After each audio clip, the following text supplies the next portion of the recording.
Pasca pelonggaran aturan PPKM di Bali dan kegiatan pariwisata kembali menggeliat, masyarakat justru dibuat risih dengan fenomena maraknya bule berulah di Bali.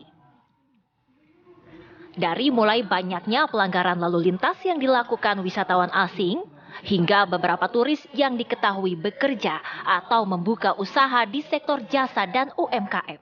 Lapangan pekerjaan yang selama ini justru merupakan sumber penghidupan masyarakat lokal. Dalam banyak kasus, sebagian besar turis yang berulah tersebut berasal dari negara Rusia dan Ukraina. Karena itulah kemudian muncul desakan untuk mencabut kebijakan visa on arrival bagi warga Rusia dan Ukraina yang berwisata ke Bali. Tak hanya itu, Pemprov Bali pun kini melarang turis untuk menyewa sepeda motor ketika berwisata di Bali. Mereka dianjurkan untuk menggunakan mobil travel.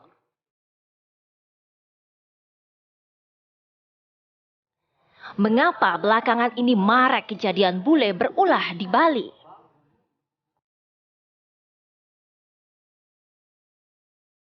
Ya, pariwisata di wilayah Bali ini lagi menjadi sorotan. Tidak hanya wisata alam yang luar biasa indahnya, tapi ulah-ulah dari turis asing yang saat ini bikin geram masyarakat Indonesia. Seperti kita tahu, tidak hanya melanggar norma, adat istiadat budaya Bali, tetapi juga ternyata turis asing ini tidak segan-segan untuk melanggar peraturan yang ada di wilayah Indonesia. Dan sejumlah kebijakan pun akhirnya nanti akan diberlakukan untuk bagaimana mengawasi dari aktivitas wisatawan mancanegara ini di wilayah Pulau Dewata, Bali. Kita akan langsung berbincang dengan siapa, Vena? Kita akan berbincang, sudah hadir ketiga narasumber kita hari ini. Saya mau sapa terlebih dahulu Kakanwil Kemenkumham Bali. Pemirsa, ini Bapak Anggiat Napitulu. Selamat siang, Pak Anggiat. Selamat siang. Luar biasa. Salam sapa semua. Baik, selanjutnya juga mau saya sapa bule ataupun warga negara asing yang tinggal di Bali, Herling Wowor. Selamat siang, Mas Herling. Selamat siang. Baik, yang hadir bersama kita Kamarati ini adalah sosiolog, merupakan sosiolog yakni Ibu Yuwanita Apriliandini. Selamat siang, Bu Yuwanita. Siang. Sehat, Bu? Ya? Alhamdulillah. Sehat. Tapi saya mau ke Pak Anggiat dulu. Pak Anggiat, kalau kita mencermati kan banyak nampaknya kebijakan yang akan dikeluarkan untuk bagaimana juga mengawasi dari aktivitas wisatawan asing yang ada di Bali ya Pak ya. Seperti rencananya akan ada pencabutan visa on arrival untuk Rusia dan juga Ukraina. Tapi kalau kita melihat mungkin apakah Kakanwil memiliki data terkini? Berapa banyak sih sebenarnya para WNA yang ada di Bali ini yang dapat dikategorikan melanggar di sana? Baik, terima kasih. Kalau dipertanyakan berapa banyak data WNA yang melanggar, ya mungkin saya tidak bisa jawab. Karena kan itu hari per hari kan itu bergerak. Tapi yang perlu saya sampaikan adalah bahwa sejak Januari sampai dengan tanggal 16 Maret, bahwa Keimigrasian Kementerian Hukum dan HAM Provinsi Bali telah mendeportasi sebanyak 47 warga negara asing. Sementara sekarang ini yang sedang kita tangani di ruang detensi dan rumah detensi imigrasi ada 22 orang. Baik, itu sorotannya visa on arrival yang akan dicabut untuk Rusia dan Ukraina. Kalau data dari Kakanwil sendiri, memang dua negara ini mendominasi kah melakukan pelanggaran cukup banyak di wilayah Bali, Pak Anggiat? Kalau mendominasi tidak. Karena memang dari 47 dan 22 data orang asing yang melanggar peraturan keimigrasian di Bali itu paling banyak memang Rusia. Tapi ini tidak menjadi parameter bahwa mereka mendominasi. Sementara Ukraina hanya satu warga negaranya yang kemarin memiliki KTP dan saat ini sedang diproses oleh teman-teman dari penyidik kejaksaan. Sementara warga negara lain juga ada yang melanggar. Jadi cukup banyak. Kalau ditanya representasi perkebangsaan, ya cukup menyebar di beberapa negara. Lebih dari 40 yang telah dideportasi begitu ya Pak. Jenis-jenis pelanggarannya seperti apa sih Pak? Seperti kita yang tahu di viral di media sosial, apakah memang ada pelanggaran yang lebih berat lagi yang dilakukan mereka? Oke, dari pelanggaran data yang tadi, pelanggaran utama yang dilakukan boleh katakan ada 3 pelanggaran utama oleh warga negara asing di Bali. Yang pertama adalah overstay. Kemudian yang kedua adalah penyalahgunaan izin tinggal. Dan yang ketiga tidak mentaati peraturan perundang-undangan lainnya. Oke, itu tadi dari Pak Anggiat ya. Sekarang saya mau ke Bu Yuwanita. Bu Yuwanita mencermatinya seperti apa sih? Apa yang kemudian membuat para warga negara asing ini dengan mudah melanggar aturan yang sudah ditetapkan di Bali? Nah ya, jadi mungkin saya melihatnya dari makro dulu ya, karena ketika ini kan Bali sebenarnya sudah menjadi daerah favorit destinasi wisata, terutama wisatawan asing. Itu kan sebenarnya kalau kita bilang 80-an akhir 90-an awal ya, jadi sejak masa Orde Baru dan sampai saat ini pun Bali konsisten sebagai daerah tujuan favorit nomor 1 ya di Indonesia, terutama turis asing. Nah dalam industri pariwisata kita tidak hanya mendapatkan dampak positif dari dibangunnya industri pariwisata itu. Pasti sejalan dengan dampak betul, negatifnya. jadi salah satunya kan kalau positif pasti pendapatan ya, yang naik devisa dan sebagainya, pendapatan penduduk lokal juga ya. Nah tetapi dampak sosial negatif atau social impact ini juga termasuk, nah daerah seperti Bali harus siap juga menerima turis-turis dalam tanda kutip yang memiliki perilaku katakanlah menyimpang atau tidak taat aturan atau yang tidak mengerti ya adat istiadat atau tradisi ya daerah tersebut yang memang juga sebagai bagian dari dampak sosial tersebut.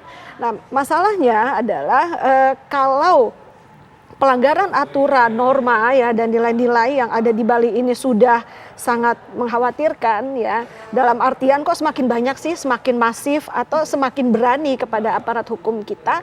Nah memang dalam konteks ini ya kita juga harus tegas ya, karena ini marwah juga kita sebagai sebuah bangsa ya. Maksud saya jangan juga satu sisi kita butuh industri pariwisata, tapi di sisi lain marwah sebagai bangsa harus dihormati, tradisi lokal kita, nilai-nilai dan norma. Nah itu tetap harus menurut saya ditegakkan, karena Bali pun juga terkenal sebagai pariwisata yang berbasis budaya atau cultural tourism gitu. Jadi mereka juga harus tahu bahwa ada memang muatan-muatan budaya lokal di sana yang harus sangat kental, dihargai juga. dihargai seperti itu. Walaupun sebenarnya memang tidak semua warga negara asing yang ada di Bali atau turis-turis atau bule-bule yang di Bali ini yang memang melakukan mungkin pelanggaran. Tapi juga ada cukup banyak yang ditemui bule-bule ini sudah tinggal cukup lama di Bali, taat peraturan begitu ya. Ini salah satunya adalah ada Mas Herling Wawor ini bule yang juga memang sudah sangat lama tinggal di Bali. Mas Herling, Ya. boleh cerita nggak sih Mas pengalamannya seperti apa? Sudah berapa lama tinggal di Indonesia khususnya di Bali, dan selama ini tinggal tuh seperti apa, dan melihat fenomena bule-bule yang viral belakangan ini, Tanggapannya Mas seperti Herling, apa, Mas? Ya, jadinya saya pertama bukan orang asing, saya warga negara Indonesia. Bapak saya adalah Indonesia Belanda, Indo, dan ibu saya warga negara. Dan saya tiba di Bali tahun 72, jadi saya pernah tinggal di Bali selama tahun. Oke, Mas Herling melihat yang saat ini tengah menjadi sorotan perilaku dari warga negara asing yang lain yang melanggar aturan, yang memang aturannya ini sudah ditetapkan di Bali, kemudian juga kalau kita lihat Bali sendiri kan mempunyai budaya seperti yang disampaikan oleh Bu Yuwanita. Ini tanggapan dari Mas Herling terkait perilaku nakal ini seperti apa, Mas? Saya pikir perilaku nakal yang sedang diimpos saat ini adalah perilaku yang sudah ditumpuk selama beberapa lama di sosial media. Jadinya ada pelanggaran terhadap budaya Bali, ada pelanggaran lain. Tapi kalau kita melihat keadaan di lapangan dan melihat kelakuan tamu kita di sini, itu pelanggarannya memang ada dan memang harus diaturkan kembali, cuman tidak bisa dikatakan sebagai bencana atau musibah seperti yang ditontonkan saat ini. Kalau kita umpamanya menunjukkan kenakalan wisatawan selama beberapa tahun yang lewat ini, saya jelas akan kelihatannya seperti sebuah bencana, sebuah musibah yang luar biasa. Penilaian saya, semua tindakan yang di luar hukum yang dilakukan oleh orang dari luar, itu harus tidak terhukum secara benar. Jadinya kalau ada yang bawa motor tanpa helm, stop, harus ditilang dan sebagainya. Orang yang bekerja di Bali yang tidak memiliki surat yang disebutkan itu juga harus ditindak dengan tegas. Nah, kenapa tiba-tiba saat ini semuanya muncul ke permukaan? Apakah mungkin karena dari dulu memang tidak digubris atau tidak ditindak? Nah, saya melihat orang naik motor tanpa helm itu jangankan orang asing, orang lokal pun seperti itu. Jadinya kalau kita menilai di jalanan secara sehari-hari, kita melihat orang lokal tanpa helm jauh melebihi orang asing. Jadinya apakah orang asing ini dia naik motor, dia lihat banyak orang lokal tanpa helm, dia merasa, oh saya juga bisa, karena ini tidak ada penegak hukumnya. Umpamanya ya, ini cuma penilaian ya, bukan pernyataan. Oke.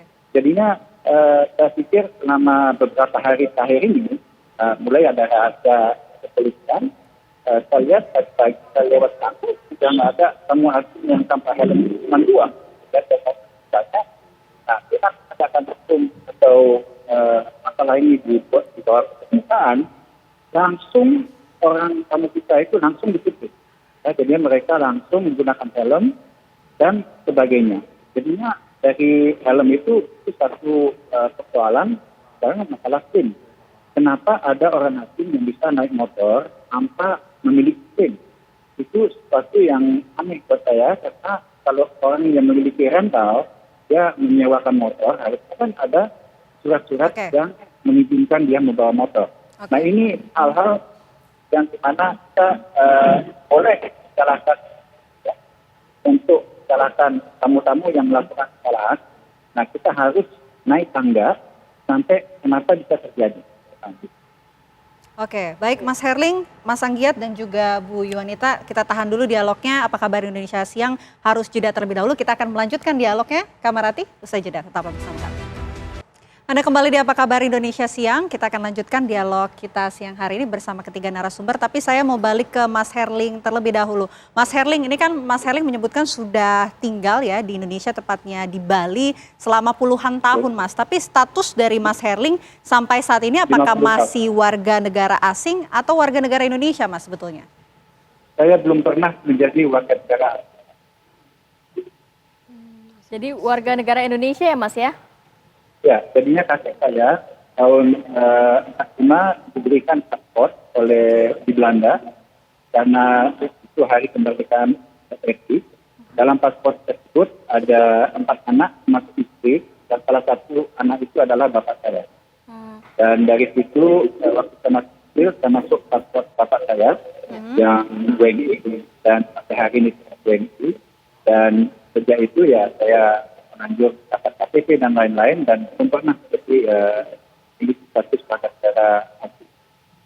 Mas Herling, tapi respon dari mungkin keluarga atau teman-teman yang masih WNA yang berada di Bali dengan nantinya ada aturan yang cukup ketat nih mengatur WNA yang ada di sana. Apakah mereka mungkin merasa seperti apa responnya?